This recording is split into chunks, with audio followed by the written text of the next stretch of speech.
Thanks, Pete. Well, a new bombshell lawsuit blaming Google, Facebook, and Twitter for the deadly San Bernardino terror attack in 2015. And now YouTube is losing some major advertisers because ads were recently placed near videos created by ISIS supporters. And the ad company saying, we don't want to be a part of that. Our next guest's daughter, Sierra, was one of the 14 people who died during the San Bernardino attack. Gregory CLAYBORN joins us now. Gregory, good to see you this morning. Good to see you as well, Clayton. So this lawsuit contends that social media companies knowingly helped spread this propaganda, that they knowingly gave out accounts to terrorist groups. Is that what this statement says? Is that what this lawsuit going after? Well, I'm not certain if the lawsuit is going after us actually knowing that they actually gave accounts to known terrorists. What I do know is that they promoted it, they sponsored it, and they actually supported the act of terrorism throughout the world by actually promoting these activities. How did they promote the activities?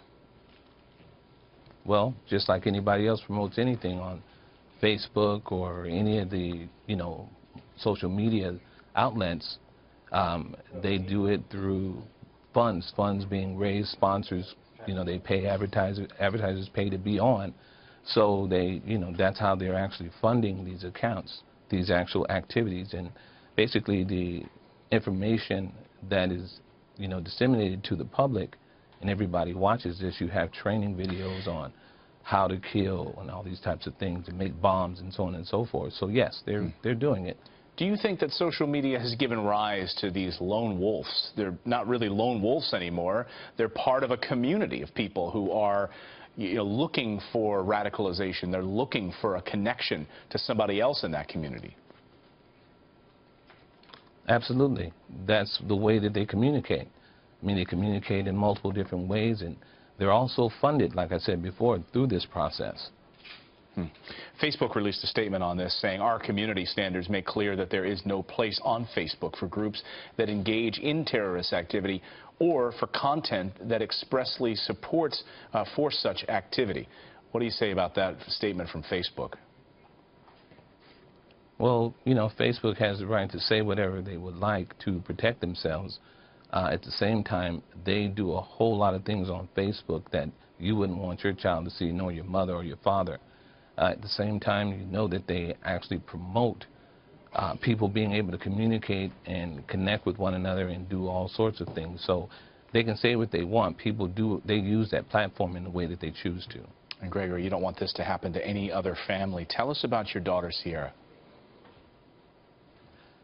Well, my daughter, Sierra, was a special young lady.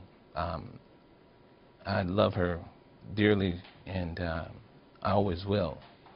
She's a biochemist. My daughter as a child, she was extremely intelligent, and my wife and I, we promoted that in her heart, in her spirit. She's a child of God, and we just made sure that she had every tool that she could possibly have.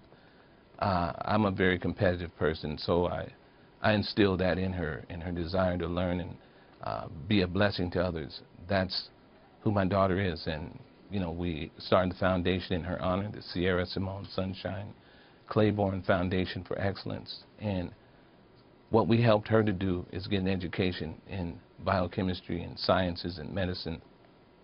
And that's what we are promoting with our foundation, helping young people to achieve their goals. Such a great message, turning that tragedy into something hopeful to help other families across this country. Gregory, we appreciate you joining us this morning, sharing your story, sharing your side of the story in this lawsuit as well. Thanks, Gregory. Thank you. All right.